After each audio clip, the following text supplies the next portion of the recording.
नमस्कार दोस्तों, ज्योतिष मृत्युंजय वत्स यूट्यूब चैनल में आप सभी का स्वागत है। मैं हूं आपकी होस्ट काव्या। हम अक्सर अपने जीवन की समस्याओं, चाहे वो नौकरी हो, बीमारी हो, कर्ज हो या शादी ब्याह की रुकावटें हों, से इतने परेशान हो जाते हैं कि समझ नहीं आता कि किस रास्ते पर चलें। लेकिन हमारे शास्त्रों में हर समस्या का एक सटीक और प्रामाणिक समाधान छिपा है। आज इसी विषय पर गहराई से बात करने के लिए हमारे साथ स्टूडियो में मौजूद हैं आध्यात्मिक विशेषज्ञ आर्यन जी। आर्यन जी, बहुत बहुत स्वागत है आपका। नमस्कार काव्या जी, और आपके सभी दर्शकों को मेरा सादर प्रणाम। आर्यन जी, आज हम बात करने वाले हैं विष्णु सहस्त्र नाम और शिव सहस्त्र नाम के बारे में। लोग इनके बारे में जानते तो हैं, लेकिन इनका सही, सटीक और प्रामाणिक उपयोग कैसे करना है, ये बहुत कम लोग जानते हैं। सबसे पहला सवाल यही है कि किसी व्यक्ति को कैसे पता चलेगा कि उसे विष्णु सहस्त्र नाम का पाठ करना चाहिए या शिव सहस्त्र नाम का। काव्य जी, ये बहुत ही महत्वपूर्ण सवाल है। इसके लिए हमें अपनी कुंडली के प्रथम भाव यानी लग्न या असेंडेंट को देखना होता है। कुंडली के पहले घर में जो संख्या अंक लिखी होती है, वही आपके सही स्रोत का चुनाव करती है।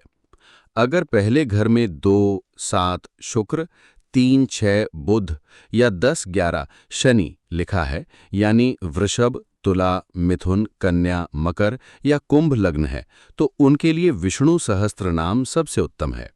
वहीं दूसरी ओर अगर पहले घर में 1, 8 मंगल, 4 चंद्रमा, 5 सूर्य या 9, 12 बृहस्पति लिखा है, यानी मेष, वृश्चिक, कर्क, सिंह, धनु या मीन लग्न है, तो उन्हें शिव सहस्त्र नाम का मार्ग चुनना चाहिए।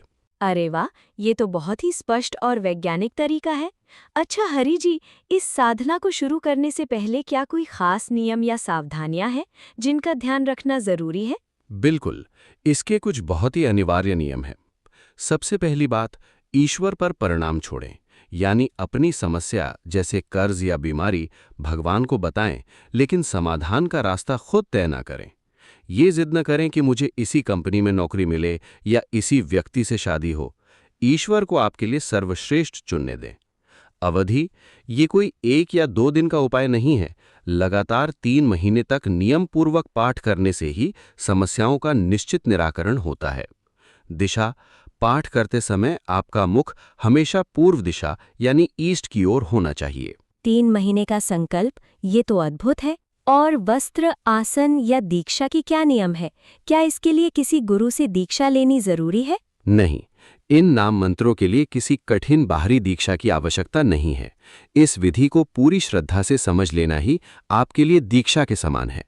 जहाँ तक वस्त्र और आसन की बात है, आप पीला, लाल या सफेद में से कोई एक रंग चुन सकते हैं। नियम बस इतना है कि जिस रंग के वस्त्र और आसन से आप पहले दिन शुरुआत करें, पूरे 3 महीने उसी रंग का प्रयोग करें। साथ ही वस्त्र ढीले और आरामदायक होने चाहिए। जी बिल्कुल, अनुशासन ही साधना की कुंजी है। तो आर्यन जी, इसकी शुरुआत किस शुभ दिन से करनी चाहिए? यदि आप विष्णु सहस्त्र नाम शुरू कर रहे हैं, तो शुक्ल पक्ष की एकादशी तिथि सबसे शुभ है। और यदि आप शिव सहस्त्र नाम शुरू कर रहे हैं, तो शुक्ल पक्ष की अष्टमी तिथि से इसकी शुरुआत करें। चलिए, अब मान लेते हैं कि हमारे दर्शकों ने शुभ दिन और रंग चुन लिया। अब आप हमें इसकी दैनिक पाठ विधि स्टेप बाय स्टेप समझाइए, ताकि कोई गलती ना हो। अवश्य। इसके 5 मुख्य चरण हैं। चरण 1, आचमन एवं पवित्रीकरण। तांबे के लोटे में जल और आचमनी यानी तांबे की चम्मच लें। पहली बार जल हाथ में लेकर बोलें ओम केशवाय नमः और जल पी लें। दूसरी बार बोलें ओम माधवाय नमः और जल पी लें।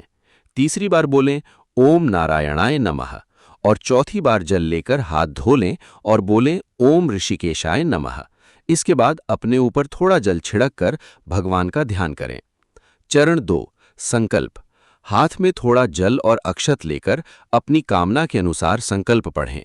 विष्णु सहस्त्र नाम के लिए अहम अपना नाम बोलें, भगवन विष्णु प्रेमार्थम मम इष्ट कामना सिद्धर्थम च अद्य दिनांते यावत नित्यम विष्णु सहस्त्र नामम पाठिष्यामि। शिव सहस्त्र नाम के लिए अहम अपना नाम बोलें, भगवन शिव प्रेमार्थम मम इष्ट विलास्य पूर्तते च आद्य दिवस पर्यंतम नित्यम शिव सहस्त्र नामम पाठिष्यामि। इसके बाद अपने मन की बात कहकर जल अक्षत जमीन पर छोड़ दें। चरण 3 प्राणायाम। पाठ में मन लगे और आलस्य दूर हो, इसके लिए 3 बार प्राणायाम करें। बाईं नासिका से सांस खींचें, रोकें, फिर दाईं से छोड़ें। इसी तरह प्रक्रिया को दोहराएं। चरण 4 मानसिक पूजन। ये सबसे फलदायी चरण है। आंखें बंद करके भ्रूमध्य में भगवान की छवि लाएं। मानसिक रूप से उन्हें पंचामृत और गंगा जल से स्नान कराएं। वस्त्र पहनाएं। विष्णु जी को पीतांबरी और शिव जी को भस्म और व्याघ्र चर्म। तिलक लगाएं, पुष्प और भोग अर्पित करें। चरण 5 मुख्य पाठ और माला जप। अब अपने स्तोत्र का पूरा पाठ करें। पाठ पूरा होने के बाद अंत में एक माला यानी 108 बार नाम मंत्र का जप अनिवार्य है। विष्णु सहस्त्र नाम वाले ओम नमो भगवते वासुदेवाय और शिव सहस्त्र नाम वाले ओम नमः शिवाय का जप करें। आर्यन जी, ये जो मानसिक पूजन की विधि आपने बताई, इसने तो मन को अभी से ही बहुत शांति दे दी। अच्छा, हमारे दर्शकों के कौतूहल के लिए क्या आप इन दोनों स्रोतों की थोड़ी महिमा या इनके इतिहास के बारे में कुछ बताएंगे? बिल्कुल काव्या जी। विष्णु सहस्त्र नाम महाभारत के अनुशासन पर्व से है। जब भीष्म पितामह बाणों की शैया पर थे, तब उन्होंने युधिष्ठिर के संशयों को दूर करने और मानसिक शांति के लिए ये अद्भुत ज्ञान दिया था। ये घोर से घोर दरिद्रता को भी समाप्त कर सकता है। वहीं शिव सहस्त्र नाम की रचना महर्षि तंडी ने कठोर तपस्या के बाद की थी, जब उनके भीतर स्वयं ये 1000 नाम जागृत हुए थे। उन्होंने इसे ब्रह्मा जी को दिया, फिर यह ऋषि उपमन्यु से होते हुए स्वयं भगवान श्री कृष्ण को प्राप्त हुआ था। अद्भुत! कितना समृद्ध इतिहास है इनका। चलते चलते हमारे उन दर्शकों के लिए कोई विशेष सुझाव जिन्हें संस्कृत पढ़ने में थोड़ी कठिनाई होती है? उनके लिए मेरा यही सुझाव है कि ये शुरुआत के 5-7 दिन YouTube पर इस पाठ को केवल ध्यान से सुने।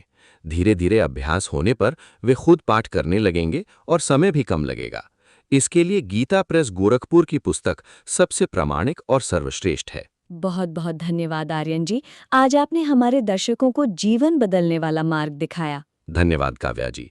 ईश्वर सभी का कल्याण करें। तो दोस्तों, ये थी विष्णु और शिव सहस्त्र नाम के पाठ की संपूर्ण और प्रामाणिक विधि। इसे अपने जीवन में अपनाएं और सकारात्मक बदलाव खुद देखें। पॉडकास्ट पसंद आया हो तो लाइक, शेयर और सब्सक्राइब जरूर करें। मिलते हैं अगले एपिसोड में। तब तक के लिए नमस्कार।